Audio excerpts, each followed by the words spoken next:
Espírito Santo, pedimos a sua graça, a sua misericórdia nesta hora. Gostaria que você fizesse a sua oração. Você precisa nesta hora pedir que o Espírito Santo revele ao seu coração o seu rema, a sua vontade para a sua vida, a palavra que possa te direcionar, uma palavra que possa te guiar, que Ele possa te mostrar uma luz lá no fim, nas quais você talvez perdeu a esperança, e você hoje veio aqui, talvez você diga: esta é a última chance que eu estou te dando, Deus. Às vezes nós somos tão prepotentes que nós agimos assim, mas é o Senhor que tem nos dado chances a cada momento, a cada segundo, a cada instante. E nesta noite você possa pedir o Espírito Santo, porque a Bíblia diz que Jesus, Ele enviou o seu Espírito para nos guiar a toda a verdade. O Espírito Santo é o nosso Consolador. O Espírito Santo é aquele que ressuscitou Jesus dentre os mortos. Ele pode nos vivificar nesta noite. Talvez você tenha estado apático, frio. Você se estacionou como um cristão. Talvez você fala: não sou cristão, não quero ser. Talvez você fala assim: eu quero ser, mas eu quero saber como ser. O Espírito Santo é aquele que tem o poder, a graça de poder nos convencer. A Bíblia diz que Ele nos convence do pecado, da justiça e do juízo. E nesta noite, fecha os teus olhos, coloca a mão sobre o seu coração. Ele sabe das suas necessidades, Ele sabe do seu labor, Ele sabe daquilo que você precisa, daquilo que você necessita. O Espírito Santo, Ele te trouxe aqui, não foi por um acaso. Você não está aqui porque você mesmo assim quis. Foi o Espírito Santo que te convenceu, Ele que te trouxe. Porque a Bíblia diz que nós nos movemos nele e através dele. E se você e eu estamos aqui é por vontade dele. O homem por si só, natural, não pode adorar a Deus, não pode se aproximar de Deus. Mas o Espírito Santo é aquele que nos conduz ao caminho da verdade, é aquele que nos conduz ao Cristo ressurreto, o Cristo verdadeiro. Espírito Santo, te peço nesta noite, tira as preocupações, tira o cansaço do corpo desse meu irmão, dessa minha irmã. Espírito Santo, tira as dores, as preocupações que têm roubado o sono, têm tirado o sono desse meu irmão, dessa minha irmã. Espírito Santo, sopra neste lugar e traga sobre nós o entendimento de quem é Deus. Nos revela quem é Cristo, Espírito Santo, para sermos verdadeiros adoradores, para não sermos simplesmente religiosos, frequentadores da tua casa, mas que o Senhor possa mover em nós hoje e nos despertarmos uma vida com propósito. Senhor, nos faz tomar nojo de tudo aquilo que nos afasta de Ti, de tudo aquilo que nos leva a caminharmos o nosso próprio curso. Que o Senhor abra os nossos olhos nesta noite, nos revela o propósito de Deus. Oh Espírito Santo, doce amigo amado Espírito Santo, eu te amo, Espírito Santo. Espírito Santo, acorda-nos como igreja, como filhos de Deus. Meu irmão, minha irmã, quando você chega na casa de Deus e você está vivo diante dele, nada te impede você de abrir a sua boca e glorificar. Nada o impede você de adorar, nada impede você de engrandecer, porque o Espírito de Cristo habita em você. Nada pode impedir o homem de adorar a Deus a não ser o pecado, quando o homem está morto em si mesmo. Mas nesta noite o Espírito Santo quer falar contigo. Ele quer abrir os céus sobre a sua vida, Ele quer iluminar os olhos do seu coração, Ele quer te ensinar o propósito de Deus. E se você está aqui, você quer reviver em Deus, ou está vivo em Deus, abre a tua boca e diga nesta noite: Senhor, muda a minha história. Fala você aí, você e Deus, mas fala de verdade. Fala de verdade: Senhor, muda a minha história. O Senhor me criou com um propósito. Meu irmão, fale, não importe quem esteja do seu lado, é você e Deus. E se esta palavra sair dos seus lábios com toda sinceridade, Deus fará o que você nunca viu na sua vida, porque a Bíblia diz que Ele preparou algo tão belo, tão maravilhoso, que os olhos não viram, o que não subiu ao coração do homem. Foi isto que Deus, ouvido não ouviu, Foi isso que Deus preparou para nós. Os teus olhos ainda não viu, os teus ouvidos ainda não ouviu, ainda não subiu ao seu coração, meu irmão. Mas quando você tiver um encontro verdadeiro com Cristo, algo espetacular, maravilhoso vai começar a acontecer na sua vida. Oh, Espírito Santo, eu não sou ninguém, Espírito Santo, faça a tua obra, a tua vontade neste lugar, Espírito Santo. Não estou te dando ordem nenhuma, Espírito Santo, mas eu estou te pedindo, usa-me, faça de mim instrumento de Deus nesta noite, e que as palavras que saem dos meus lábios possam fazer a diferença na vida de quem ouve. Senhor, abre os céus aqui hoje, envia a comitiva de anjos neste lugar, e que teus filhos sejam iluminados pela tua palavra, para a tua glória e para o teu louvor. Nós te amamos e te adoramos. Eu te amo, Espírito Santo, em nome de Jesus, amém e amém. Graças a Deus. Fala comigo, graças a Deus. Queridos, abre a sua Bíblia aí, Hebreus capítulo de número 7, verso de número 25.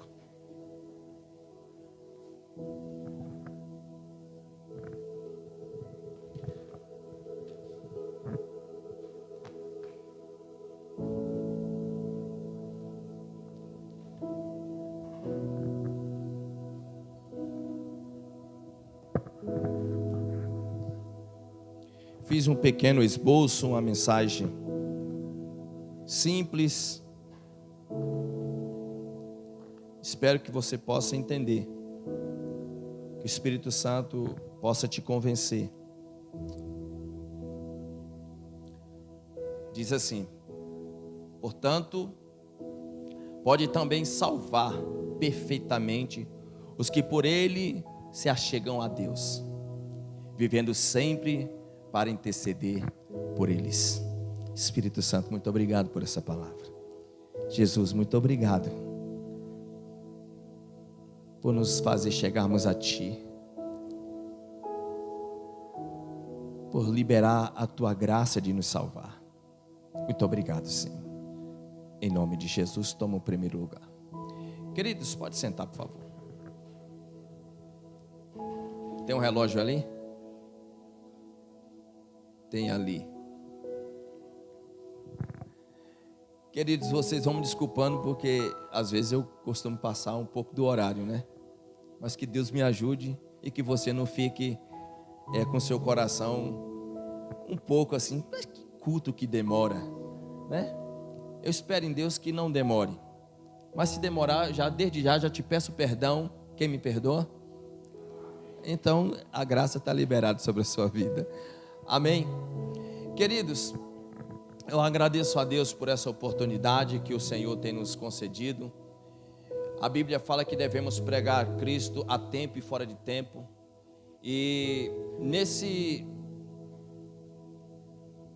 dias que nós estamos passando aqui na cidade de Poções, é um privilégio, porque eu vivi aqui há muitos anos, e tem quase 30 anos que eu me encontro na cidade de São Paulo. E eu tive tempos muito difíceis aqui. Eu era um viciado. Mas a Bíblia diz que todas as coisas cooperam para o bem daqueles que amam a Deus, que foram chamados segundo o seu propósito. Ali está minha mãe, Dona Elza, né? A minha mãe gostava de adorar algumas imagens. Não estou criticando nem falando mal, mas a minha mãe tinha um temor de Deus, da sua forma, e nós éramos ignorantes a respeito destas coisas. Mas minha mãe tinha uma habilidade de nos ensinarmos como filhos, ensinar a caminhar com Deus, mesmo do jeito dela, na fé dela.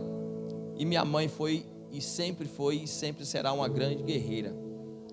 Então, a minha mãe nos ensinou a estar ali. Meu irmão Erenilton, levanta a mão aí, com a sua esposa Lediane.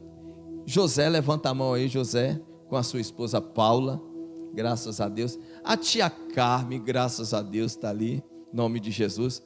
Luquinhas, meu genro. Jennifer, minha filha, graças a Deus. Deixa eu ver quem mais. Pedrão, meu netão e filho, graças a Deus. E aqui está meu amigo de longa data, né? Jorge. Hoje eu fui fazer uma visita à mãe dele e graças a Deus eu falei, vamos lá. Irmão, a visita, nós chegamos lá acho que umas 9h30, 10 horas, sei lá, umas 10 horas, não foi mais ou menos? Quando se deu conta, eu e minha mãe estavam falando de Jesus para ele e para a irmã, orando lá pela mãe dele, saímos quase 1h da tarde, era meio-dia e alguma coisa. Falei, meu Deus, temos que deixar eles fazerem o almoço.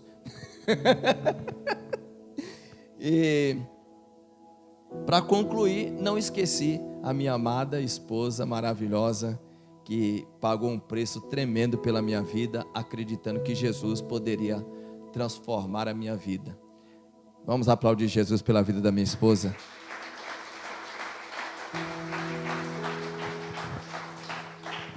Pastora Messia, te amo muito, viu, meu amor? Você teve uma sorte maravilhosa de casar comigo, graças a Deus. Deus é bom demais. Então, queridos, eu saí daqui de Poções para ir para São Paulo, e eu saí daqui com a minha vida toda bagunçada. A minha vida estava totalmente de cabeça para baixo. Eu era um homem que eu não tinha esperança. Mas ao chegar em São Paulo, pulando algumas etapas, ao conhecer a Messia, que logo depois nos tornamos marido e mulher, nós somos casados há quase 30 anos, graças a Deus, e ela pagou um preço pela minha vida. Quando nós fomos para a casa de Deus, eu era ainda viciado em bebidas, e ela pagou um preço. Um dia ela estava disposta a desistir de mim, e desistir até de Deus, falando para Deus, Deus, eu fico com ele, ou fico com o Senhor? Ou seja, se ficasse comigo não ia ficar com Deus, se ficasse com Deus não ia ficar comigo. E ela ouviu a voz do Espírito Santo assim no ouvido dela, dizer assim, fica com os dois. Irmão, quando Deus tem um propósito, irmão, é tremendo. Você pode correr para onde que for que Deus vai te resgatar. Fala com essa pessoa que está do seu lado assim, você chegou aqui hoje, sabe por quê? Porque Deus quer resgatar você, porque você é filho, você é filha, você é abençoado por Deus. Você já tentou fugir muitas vezes, mas Deus hoje fala assim, eu peguei você porque você é meu. Amém? Fala com essa pessoa que está do seu lado assim, você é de Cristo, você é dele. Então quando eu saí daqui, eu não tinha esperança, mas lá na cidade grande, quando Cristo me resgatou, através de uma mulher que acreditou que eu pudesse ser transformado, ela pagou um preço, ela tomou o meu lugar, as minhas dores, e começou a pagar esse preço de oração, de jejum, de clamor, de súplica, para que eu fosse transformado. Irmãos, Deus é maravilhoso e Deus transforma. E hoje eu quero falar com vocês sobre Ele pode salvar perfeitamente. Fala com essa pessoa que está do seu lado assim, Ele pode salvar perfeitamente. Deixa esse mesmo texto aqui fazendo favor, querida, o que eu li aqui, Hebreus 7, versículo 25. A Bíblia diz que no Antigo Testamento, os sacerdotes eles ofereciam sacrifícios em prol do pecado do povo, e eles também ofereciam o seu sacrifício por eles mesmos, porque eles eram homens imperfeitos, pecadores,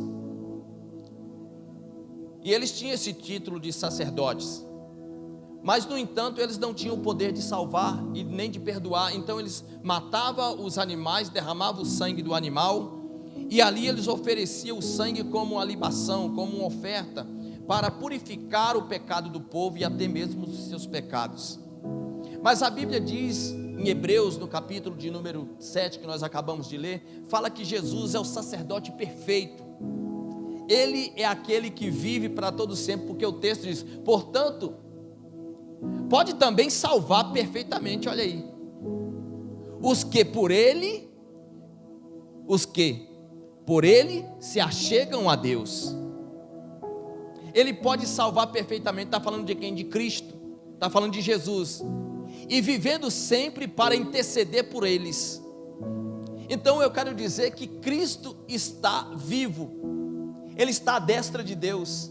E Ele está intercedendo todo o tempo por mim, por você. Diz que intercede sempre. Fala, Cristo está intercedendo por você sempre. Ele não parou. A missão dele continua. Ele não parou de interceder, de orar, de buscar por você. Como que esse texto é lindo, irmão. Mas eu escrevi algumas coisas aqui. Por exemplo, existe um grande poder na defesa de um réu. Ou seja, muitos homens, sem duvidar,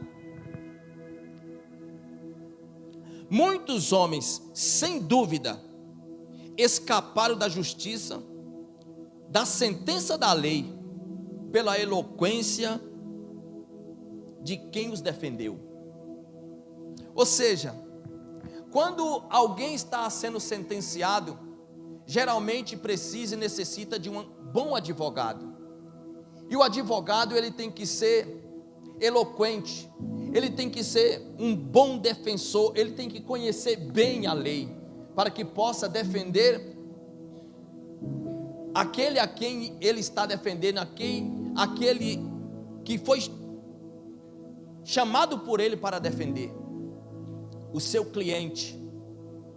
Então, eu quero que você preste muito bem atenção, o que é que essa história vai nos trazer, o que esta palavra vai nos trazer luz nesta noite.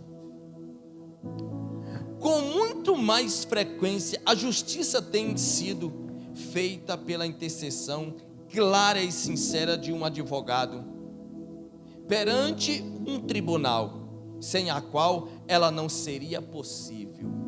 Ou seja, a eloquência, a sabedoria e a graça de um bom advogado faz com que o réu, ele se torna absolvido. Talvez você fale assim, onde que o pastor quer chegar com isso? Queridos, eu quero que você entenda esse versículo, quero que você tenha ele na memória, mas eu quero elucidar a você, quero trazer clareza a você, uma história que está em Gênesis capítulo de número 44, Gênesis 44,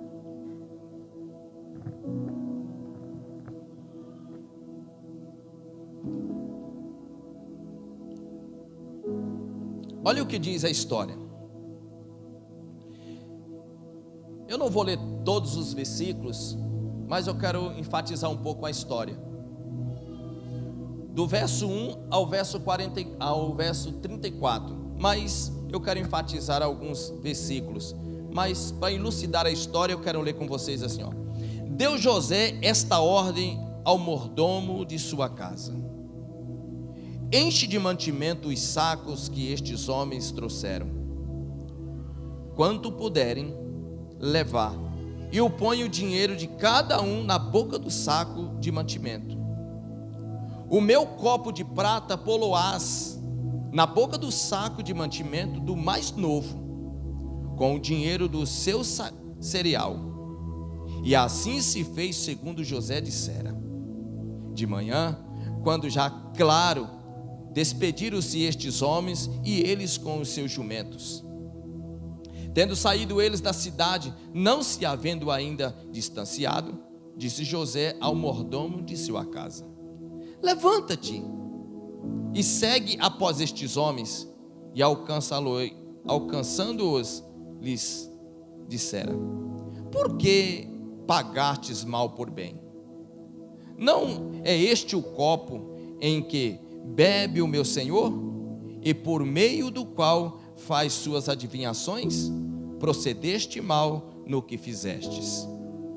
Verso 6. E alcançando-os, lhes falou estas palavras.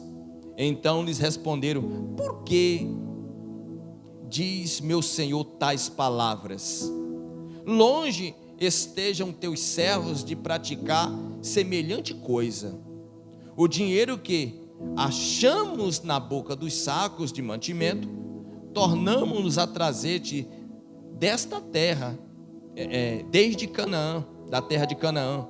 Como, pois, furtaríamos da casa do teu Senhor prata ou ouro?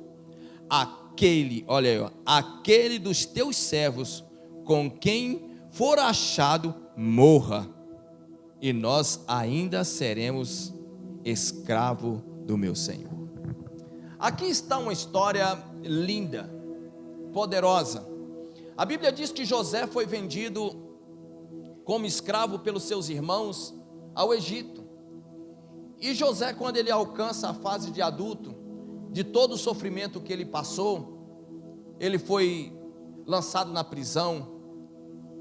José, na prisão, tinha a bênção de Deus, que tudo que ele tocava era abençoado. E diz a Bíblia que ele interpreta o sonho do padeiro e do copeiro. E diz a Bíblia que assim que ele interpretou, da forma que ele interpretou, assim aconteceu. Então diz a Bíblia que logo depois que ele sai da prisão, ele se torna o segundo no Egito. E diz a Bíblia que agora ele se torna o segundo, ele possa reinar juntamente com Faraó. Porque ele dá ele faz uma estratégia dirigida por Deus para que o Egito não viesse perecer nem toda a terra. Porque Faraó tivera um sonho, e o sonho que Faraó tivera foi o sonho de 7 vacas gordas e 7 vacas magras. E no sonho ele via que as 7 vacas magras engoliam as 7 vacas gordas. E aí na mesma noite ele tem um outro sonho, que espigas de milho bem gordas, cheionas, e espigas de milho, aquelas bem raquíticas, e as raquíticas engolia as gordas. E aí ele ficou com um dilema: o que seria este sonho? E ele chama todos os seus adivinhadores, e nenhum desses adivinhadores sabia realmente o que era a interpretação deste sonho. Então diz a Bíblia que José, lá na prisão, é lembrado pelo copeiro. Depois de 2 anos, ele lembra, fala para Faraó, e Faraó manda chamar José. Diz a Bíblia que ele faz a sua barba, ele troca de vestes e se apresenta diante do rei. Então ele dá a estratégia, ou seja, ele faz a revelação do sonho. E o sonho, ele diz: será 7 anos de muita fartura, e será 7 anos de muita seca.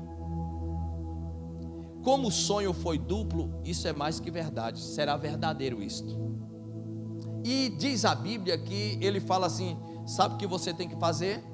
Você tem que procurar um homem que tenha sabedoria, que possa fazer assim, assim, assim. Como o Faraó não sabia com quem mandar ou quem lidar com essa situação, ele falou: esse homem é você. E escolhe José. E diz a Bíblia que ele escolhe José. Então José agora passa a comandar, e ele começa a recolher todos os plantios de todas as cidades, de todos os lugares, de todos os campos, e ele faz celeiros grandes e começa a estocar as comidas. Então ele vai estocando, e quando a fome se apresenta no Egito, depois dos 7 anos de fartura, eles tinham o que comer, mas o povo já estava perecendo. Então o que é que o povo fazia? Ia até o Egito, até Faraó, propriamente a José, e eles iam trocando por dinheiro as suas comidas, querendo comida, trocava por dinheiro. O dinheiro ia acabando, prata ia acabando, ouro, e assim foi sucessivamente, gado, terras, até o ponto deles não ter mais nada. E José foi fazendo com aquela estratégia com que Faraó se tornasse um homem riquíssimo. Mas o interessante de tudo isto, que José tinha uma família. muito distante. Então Jacó manda os seus filhos ir até o Egito para que pudesse adquirir alimento para eles. Então diz a Bíblia que os irmãos de José, que havia vendido José, pensavam que José estava morto, o seu pai também pensava que José estava morto. Eles, ao chegar no Egito, eu estou contando toda a história para vocês, possa ter que faltar alguns detalhes, mas vocês acompanhem em casa numa Bíblia, quem sabe o que eu estou falando, não dá para falar letra por letra tudo aqui, né? Então diz a Bíblia que assim que Jacó envia os seus irmãos ao Egito, diz a Bíblia que eles se apresentam, José os reconhece, sabendo que é os seus irmãos, concede para eles alimento, depois pega o alimento, eles pegam o alimento, fica na casa num lugar onde José manda eles ficar, manda o mordomo deles deixar eles, e diz a Bíblia que depois José passa a especular eles, conhecer o coração deles. Então eles começam a contar as histórias para José, e José fica sabendo que o seu pai estava vivo, e José fica sabendo que ele tem um irmão mais moço chamado Benjamim. Então, queridos, diz a Bíblia que ele coloca os mantimentos, coloca a prata que eles trouxeram e enviaram para eles, para que eles voltassem, retornassem para a sua terra. E assim eles fizeram da primeira vez. Então passou-se tempos, faltaram o mantimento, e eles retornaram novamente para o Egito. Eles retornaram para o Egito, e diz a Bíblia que eles ficaram ali, pegaram os alimentos. Então quando José se encontra com eles, e José fala para o mordomo, é o seguinte: você vai colocar os mantimentos, coloca a prata que eles têm e pega tudo e entrega para eles, para eles retornarem. Mas José chama eles e fala assim: eu quero que vocês trazem o seu irmão mais moço com vocês. Eu quero que vocês tragam. Pode trazer eles de volta. E aí eles não queriam levar o irmão. Chega para o pai, e o pai diz para eles: volta lá para que você... Não, pai, ele falou que a gente tinha que levar o nosso irmão. E diz a Bíblia que ele tinha um amor muito grande pelo irmão, porque ele já tinha perdido, pelo filho, porque ele já tinha perdido um outro filho, José. Mas ele não sabia que José estava vivo. Então diz a Bíblia que foi uma negociação que ele fez, e ele falou: olha, eu vou ficar, se ele não voltar, o senhor pode ficar com os meus filhos. E diz a Bíblia que ele retornou com Benjamim para lá. Estou encurtando a história, porque é muita coisa para falar. Então diz a Bíblia que eles, ao retornar para o Egito com Benjamim, eles entram num banquete, José prepara para eles, eles comem, ficam naquele banquete. E aí José prepara uma armadilha para eles, para que viesse saber o que estava no coração deles, se eles haviam sido transformados ou não. Então diz a Bíblia que após o banquete, ele fala assim: bota o mantimento, coloca a prata e pega o meu copo de ouro e coloca dentro do saco do mais novo. E assim ele fez. Quando eles saíram no outro dia, o mordomo saiu atrás deles, e ao chegar com eles, falou: opa, espera aí um pouquinho. Eles esperaram. Ele falou: vocês estão pagando o mal pelo bem que foi feito a vocês? Alguém de vocês pegou o copo do meu Senhor, o copo de adivinhação, e um deles, bocudo, falou: no saco de quem vocês achar, esse morre. Que morra. Ele não sabia que estava lá. Agora presta atenção, irmão. A Bíblia diz que eles vão do último, aliás, do mais velho até o mais moço, e vai procurando e não acha nada. Quando chega no de Benjamim, encontra o copo de ouro. E ao encontrar o copo que pertencia, eles retornam para a casa de Faraó, para a casa de José. E ao retornar para a casa de José, José falou: agora esse vai ser o meu servo, vocês todos podem ir embora.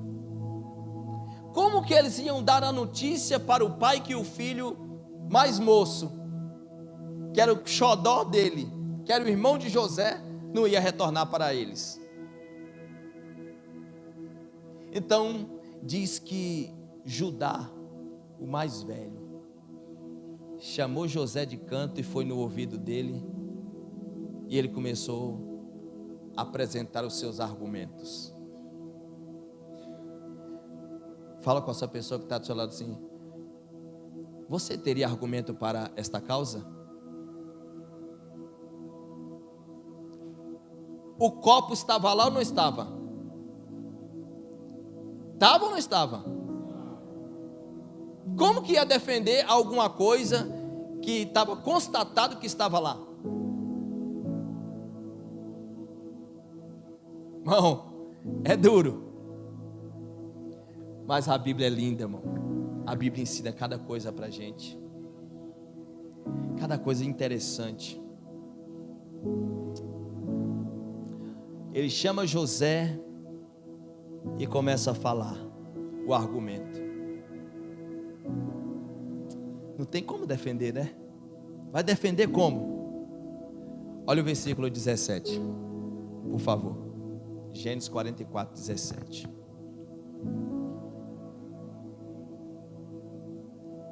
Eu prometo que daqui para frente vai ser mais rápido. Eu estendi um pouco na introdução, mas a gente vai entender a história. Capítulo 44, verso 17. Mas ele disse: longe de mim que eu tal faça. O homem em cuja mão o copo for achado, esse será meu servo.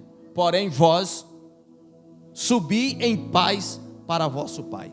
José falou assim: pode subir, pode ir embora, e vocês ficam aqui. O filho aquele achar o copo, esse vai ficar.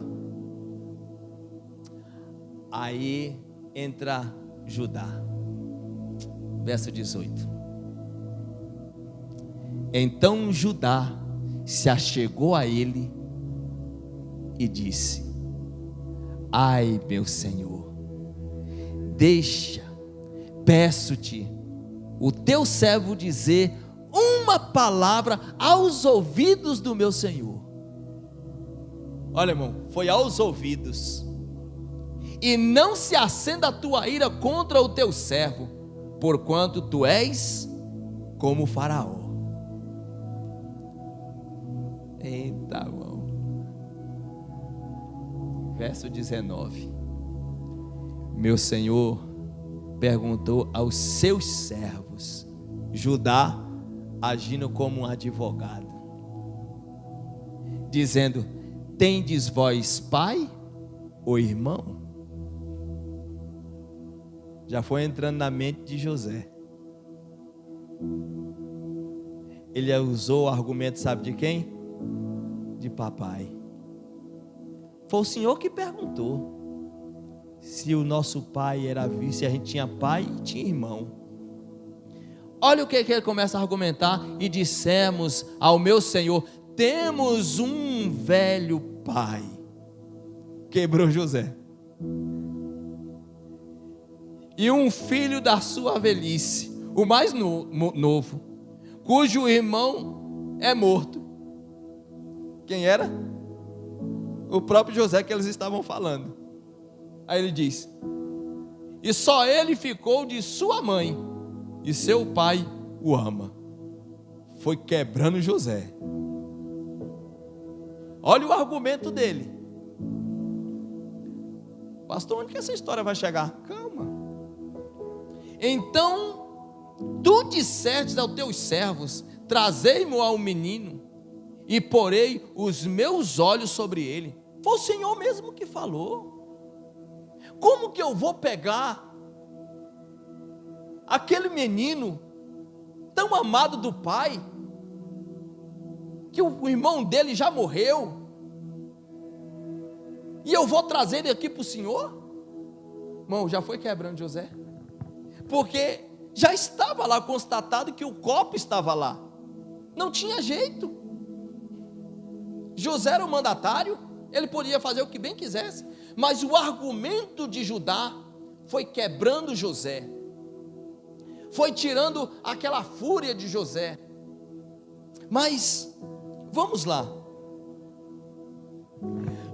Judá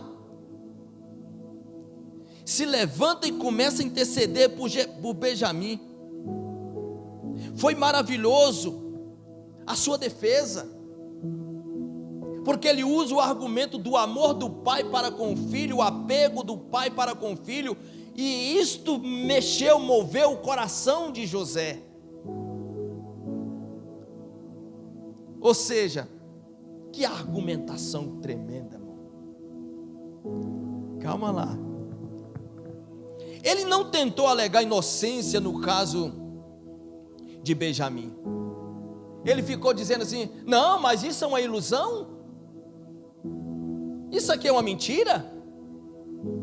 Ele não tentou fazer isso porque não tinha como esconder, os seus olhos viram. Então, quando ele começa a argumentar com José, da forma que ele começa a argumentar com José, vamos lá. Contudo, ele descreveu o seu pai idoso em casa e o amor dele por aquele filho mais novo. Sabe, meu Senhor, ele é um pai tão amoroso, ele já está velho, ele não vai suportar. O outro já se foi, e se esse for, ele também vai morrer. Ele brinca com ele, ele sai com ele. Ele não quer que esse filho saia de perto dele, porque pode acontecer a mesma coisa que aconteceu com o outro. Assim eu estou conjecturando. Então, aquilo foi mexendo e movendo o coração de José. E o verso 33, por favor, querida.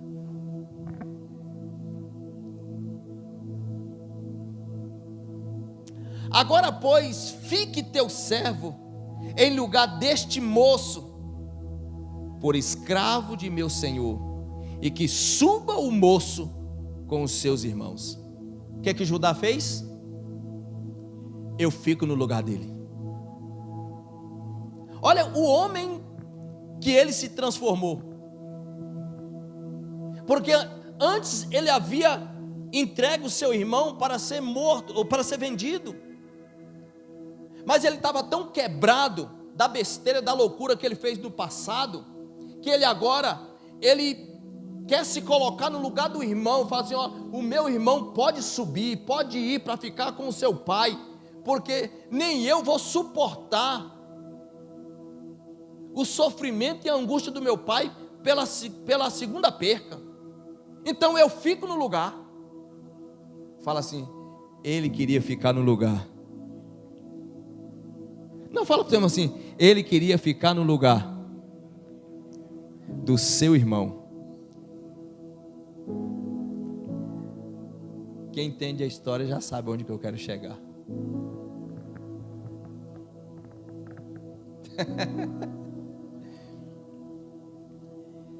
Agora, olha o capítulo 45 e verso 3, depois de toda essa argumentação. Olha o que acontece. E disse José aos seus irmãos: eu sou José. Ele se apresenta aos irmãos, depois de toda a argumentação, ele fala assim: eu sou José, vive ainda meu pai? e os seus irmãos não lhes puderam responder, porque estavam pasmados diante da sua face. O argumento foi tão poderoso que José não aguentou e se revelou, porque José poderia dar uma bela de uma surra, largar todos presos e vingar o que eles fizeram com ele. Mas você sabe o que Deus faz na sua graça perfeita? Fala para você assim: todos os planos de Deus são perfeitos, meu irmão. Todos são perfeitos. Queridos, quando José se revela a eles, José poderia muito bem lançar eles numa cisterna, poderia prendê-los, poderia deixar eles passando fome, poderia dar uma surra bem dada neles, mas não. José não deixou a ira tomar conta do seu coração, mas o argumento de Judá foi tão poderoso que tocou no coração de José e falou assim: esses homens mudaram, esses homens foram quebrantados por aquilo que eles fizeram comigo, esses homens estão mais sensíveis, esses irmãos meus já não são mais aqueles, eles são diferentes, alguma coisa aconteceu com eles, eles estão mais maduros, eles não são mais os mesmos. Então eu quero falar para vocês, eu sou José, então, e ficaram pasmados com que José fizera aquela revelação. Aí, queridos, fale comigo assim: hoje o Senhor Jesus implora por nós, irmãos culpados que somos.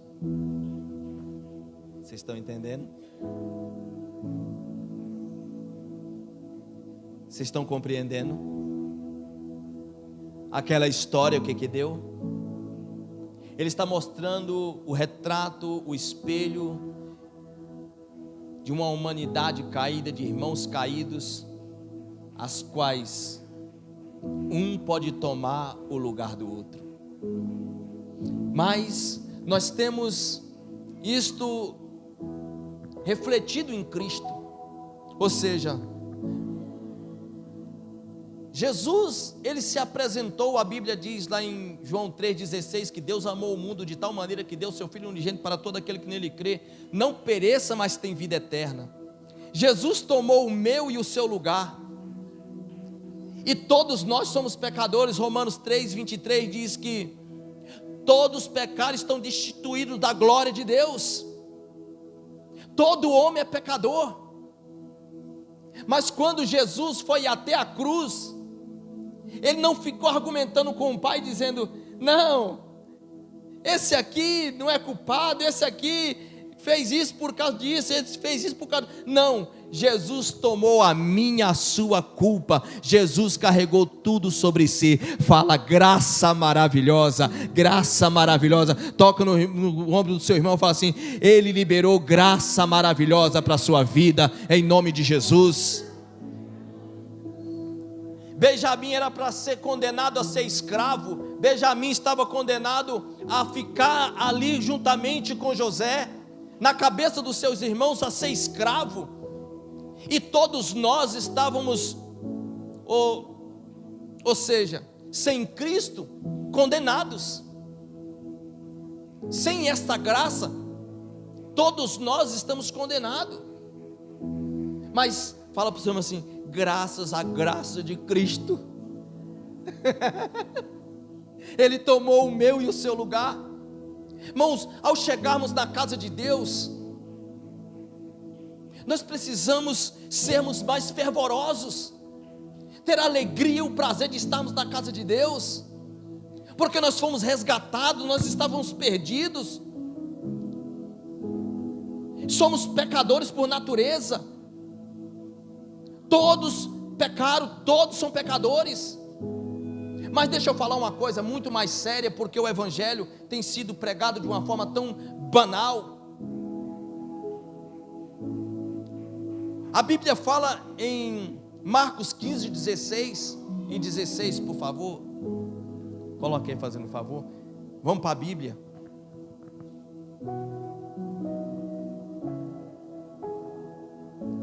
Olha o que diz.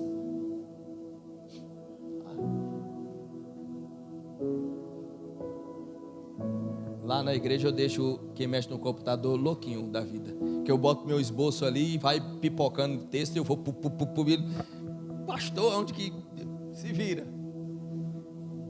Olha o que diz: quem crê e for batizado será salvo.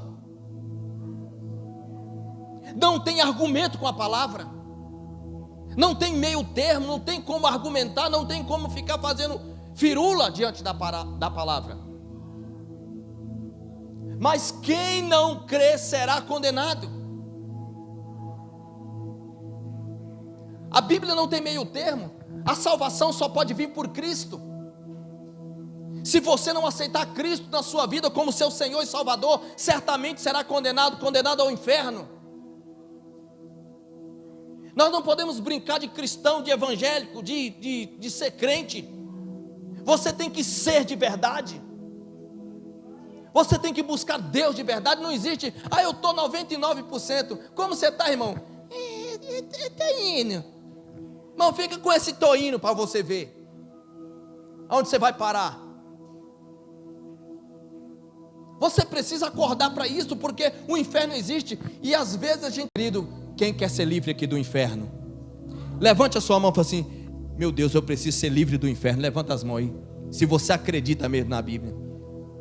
Deixa eu ver sua mão levantada. Deixa eu ver isso de verdade. Quem quer ser livre do inferno? Fala assim: eu quero ser livre do inferno. Não, mas abre a boca e fala assim: eu quero ser livre do inferno. Então você precisa acreditar nisso aqui, ó. Porque você acha que você vem para essa terra, Deus não tem um propósito na sua vida? É só comer arroz e feijão? É dormir? É beber? É levantar, trabalhar, ganhar dinheiro? Não, a nossa vida tem um propósito, é de sermos luz. A Bíblia diz que a luz brilhará em meio às trevas. Nós sem Cristo somos trevas, mas quando Cristo habita em nós, nos tornamos luz. Quem está falando aqui é um ex-viciado, é um ex-drogado. Eu não sabia nem ler, mal escrever, mas ao começar a entregar a minha vida para Cristo e estudar a palavra de Deus, Ele transformou a minha mentalidade, mudou o meu coração, e eu posso falar dele com o maior prazer, porque Cristo mudou o meu viver. Cristo mudou o meu viver, e Cristo quer mudar o seu viver. Se você fechar os olhos hoje, qual é a convicção aonde você estará? Você acha que você terá a oportunidade depois que fechar os olhos? Acabou. O evangelho tem que ser pregado, tem que ser anunciado. Você precisa crer na palavra. Você fala assim: esse pastor é prepotente. Alguns podem dizer: esse Tingo, esse meu irmão, esse carinha aí, os crentes tudo é nojento. Você sabe como o crente fala que só eles que vão para o céu? Mentira, não é só eles que vão para o céu, porque a oportunidade Deus deu para todos. É você que escolhe, mas nós temos a obrigação de falar que existe céu e existe inferno. Nós temos a obrigação de dizer para você, meu irmão, que você deve aceitar Cristo no seu coração para a sua salvação. É para salvar a sua alma. Isto é amor.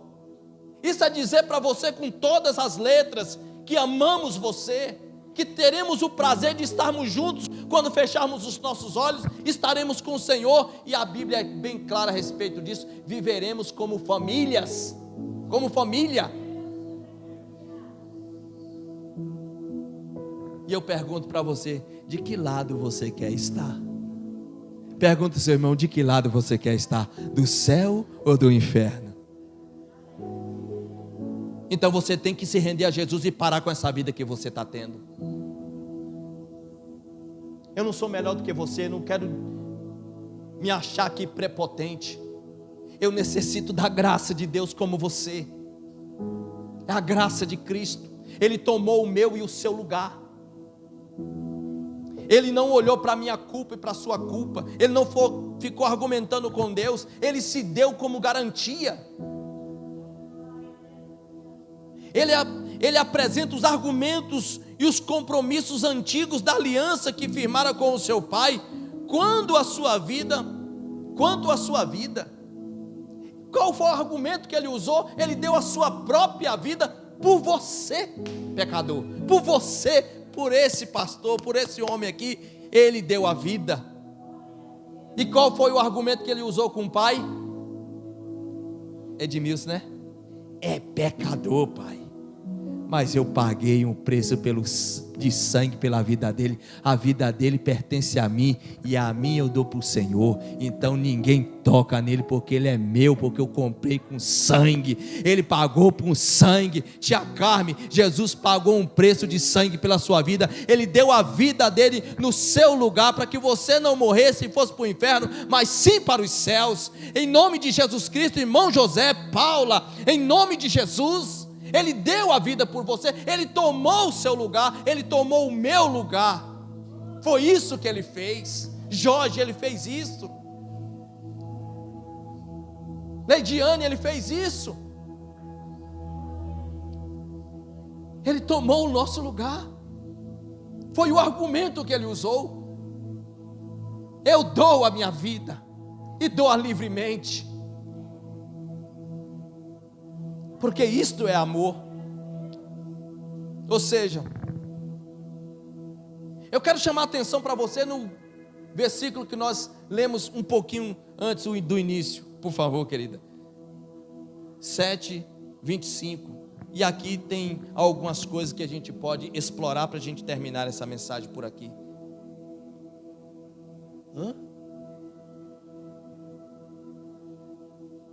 Só falei 15 minutos, graças a Deus.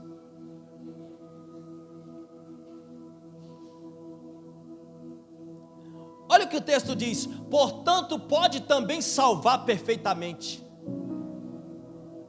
Agora, irmão, você acredita que é salvar do quê?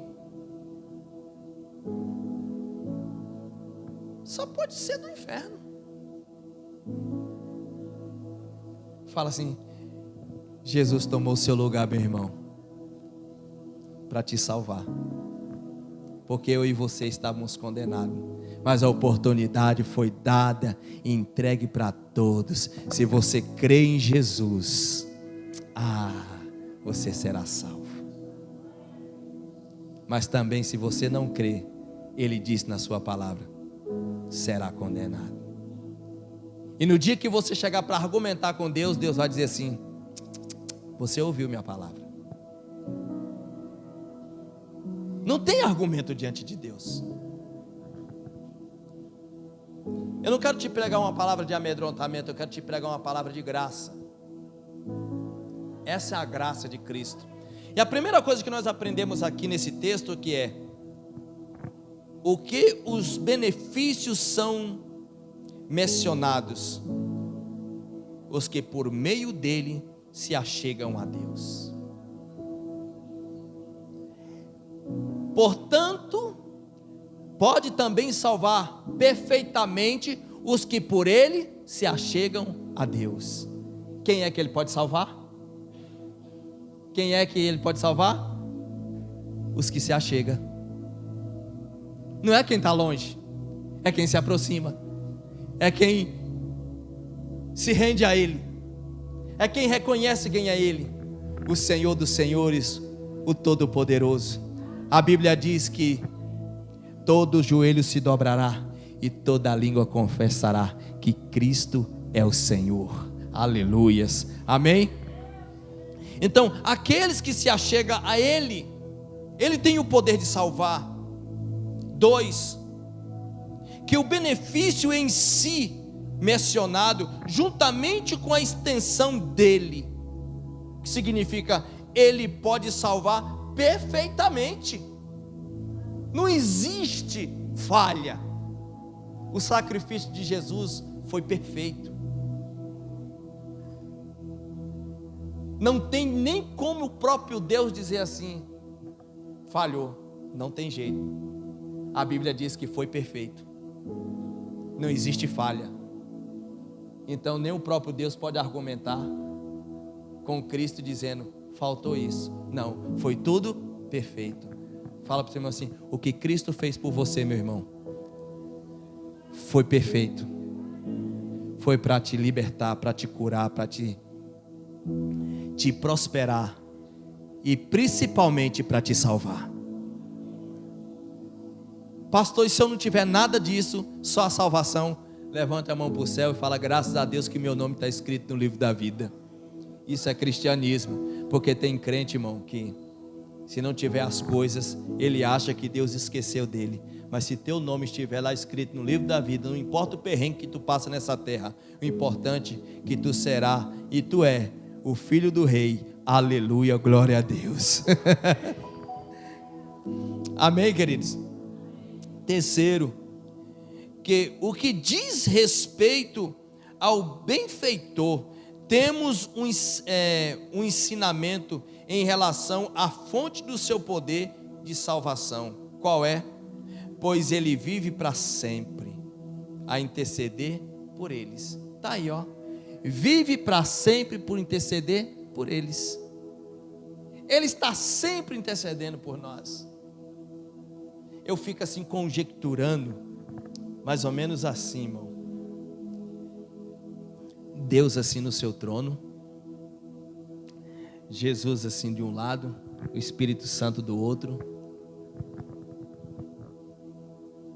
e um conversando com o outro. E Jesus chega assim no ombro do papai e fala, pai, tu tá vendo ali o Jorge? Tu tá vendo ali a dona Elza? Ó papai, já comprei com meu sangue, fiz tudo perfeito para o Senhor, agora é teu, sabe? Eu tomei o lugar deles, não deixa o diabo tocar neles não, tá bom? Porque eles agora pertencem ao Senhor, porque o meu sangue já lavou os pecados deles. O diabo não pode mais acusar, mesmo que ele seja acusador, a acusação dele não vai funcionar, porque Cristo vai interceder. Fala para mim assim, e ele vive para sempre, e ele vive para sempre, ele vive para sempre. Amém? Pode aplaudir ele, por favor?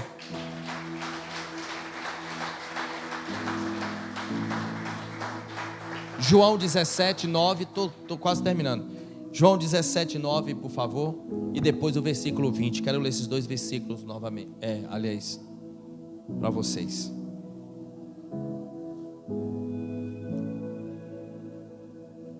(João 17:9) Eu rogo por eles,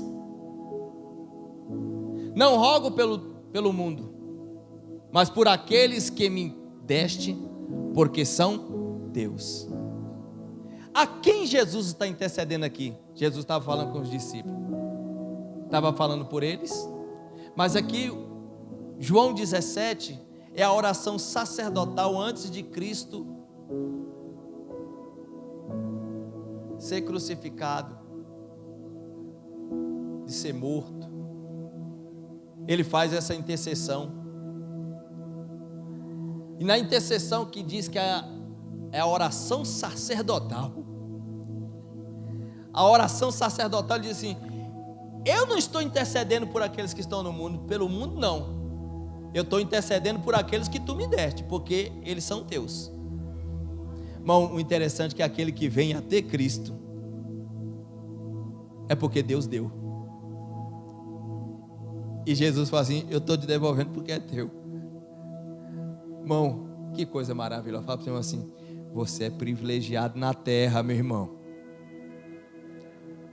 E agora o versículo 20, olha o que ele diz.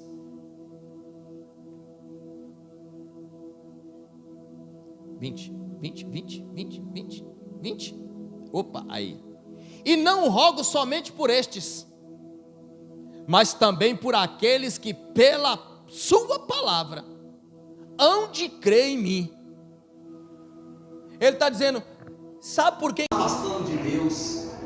Essa é a nossa coisa, se afastar cada vez mais de Deus. Irmão, muitos de nós, até um culto como esse, se torna enfadonho. vontade de logo ir embora, ficar em casa fazendo o que em casa agora? Se fosse para chegar em casa para ficar lá adorando e engrandecendo a Deus, não. Tem irmãos que querem ir para ficar assistindo. Fantástico, irmão. Eu vou trabalhar amanhã, descansar. Vai descansar na glória? Nem o ouvido não quer prestar atenção na palavra? Ixi, deixa eu bater menos, senão os irmãos não voltam mais nunca aqui. Assim que o coração pecaminoso deseja estar como? Afastado de Deus. O culto é aquela coisa mais monótona. Irmão, para encerrar,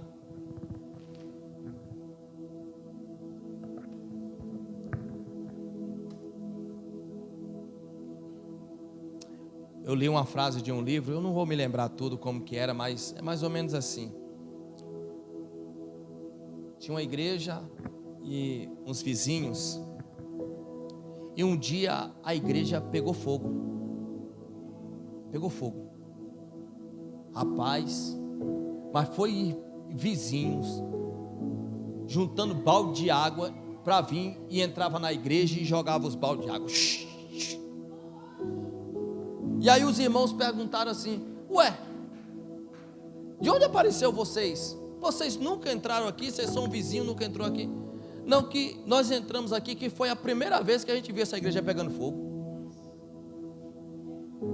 Você sabe o que significa isso? Que muita gente não vem na igreja porque nós estamos apagados. Cadê seus amigos?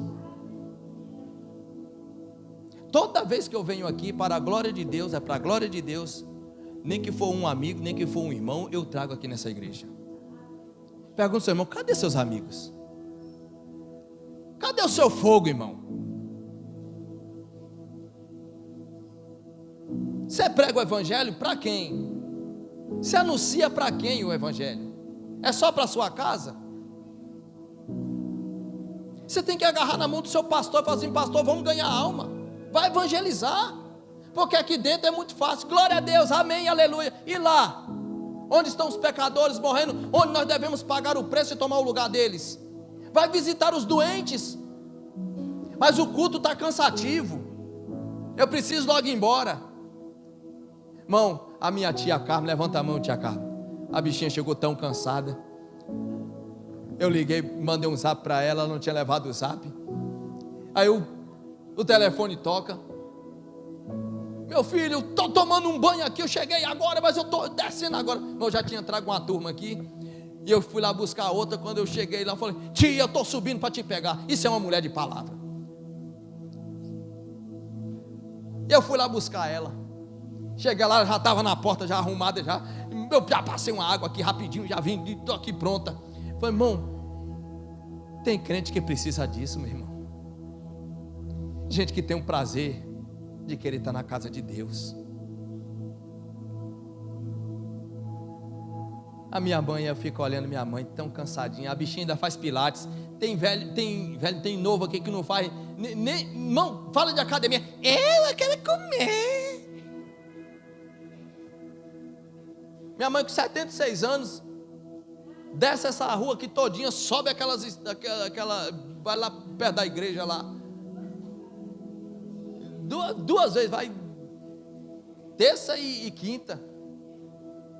Eu fui na casa do Jorge hoje, chamei ele. Eu vou. Irmão, a gente precisa que o fogo esteja sempre aceso, porque se o fogo estiver aceso, as pessoas vão querer se aproximar para se aquecer. Fala para o teu irmão assim: vamos acender o fogo, meu irmão, porque Jesus tomou o meu e o seu lugar. Nós estávamos condenados, mas Jesus tomou o nosso lugar. Ele fez a substituição, substituiu. Seja crente fervoroso, fique de pé, por favor. Desculpa aí o tempo. Oh meu Deus, oh glória, oh aleluia. Amado e soberano Pai Todo-Poderoso, eu quero apresentar diante de Ti os pastores desta igreja, Senhor. Levanta a tua voz aí, meu irmão, onde você estiver. Deus, eu quero apresentar os músicos. Eu apresento diante de Ti, Senhor, os levitas. Eu apresento diante do Senhor, ó Pai, cada homem e mulher que faz parte desse ministério. Ó Deus, o que cuida da porta, o que cuida da limpeza deste lugar, Senhor. Ó Deus, aqueles que estão aqui de alguma forma fazendo algo para que esta obra não pare, Senhor, por mínimo que seja. Ó Deus, que o Senhor os abençoe grandemente, que seus corações estejam fervorosamente diante de Ti, diante da Sua presença, Pai, e que o Senhor acende a tocha, o fogo, a chama da oração, da intercessão, do clamor, da súplica nos seus corações e espírito, em nome de Jesus Cristo, e traga, Senhor, ó Deus, em nome de Jesus Cristo, uma nova etapa para esta igreja, para estes teus filhos. Levanta, acorda os teus filhos, para que sejam bênção neste lugar, nessa cidade de Poções, nesse bairro, em nome de Jesus Cristo, Senhor, em nome de Jesus. Quem aqui quer de verdade hoje selar no seu coração, eu quero que você, se você não tiver vergonha de querer aceitar Jesus publicamente, eu quero fazer uma oração com você. Você quer aceitar Jesus hoje no seu coração? Eu quero que você venha aqui na frente. Eu quero aceitar Jesus. Não fica com vergonha de ninguém não. E você fala assim: pastor, eu quero Jesus. Eu quero fazer uma oração com você, para que Deus coloque o seu nome no livro da vida, e de agora em diante, você terá uma nova vida com Cristo, em nome de Jesus. Tem alguém aqui que quer aceitar Cristo? Quer vir à frente? Pode vir, venha. Tem alguém? Pastor, de tudo que o Senhor falou, eu não quero não. Misericórdia. Tem alguém que quer Jesus? Não seja simpatizante, mas seja aquele que se torna filho, em nome de Jesus. Tem alguém? Pode vir, irmão, fica sem vergonha. Venha. Pastor, eu tenho vergonha de ir na frente. Então coloca a mão sobre o seu coração e fala assim: eu quero Jesus. Então coloca a mão sobre o seu coração e eu vou fazer uma oração, se você quer. Fala comigo: Senhor Jesus, eu creio em Ti. Ó Pai, no nome de Jesus, eu aceito Cristo como meu Senhor e Salvador. Eu creio com o meu coração e confesso com a minha boca que Cristo é o meu Senhor. Toma agora a minha vida nas suas mãos. Eu te aceito como meu Senhor e Salvador. O Espírito que ressuscitou Jesus dentre os mortos me vivifica aqui agora, Senhor. Eu abro a porta do meu coração para que Tu possas entrar. Escreve meu nome no livro da vida, Senhor. Eu te aceito como meu Senhor e Salvador. Amém e amém. Você fez essa oração? Quem fez essa oração, levanta a mão aí. Amém. Eu sei que vocês ficaram com vergonha de vir aqui, eu sei como que são. Querido, olha como que é tão simples ter Jesus na sua vida. A gente é que complica tudo. Fala para o irmão assim: para de complicar. Fala para o irmão assim: você é uma benção. Fala para o irmão assim: você é uma benção. Você é uma benção, Jorge. Meu querido, toma aqui esse microfone.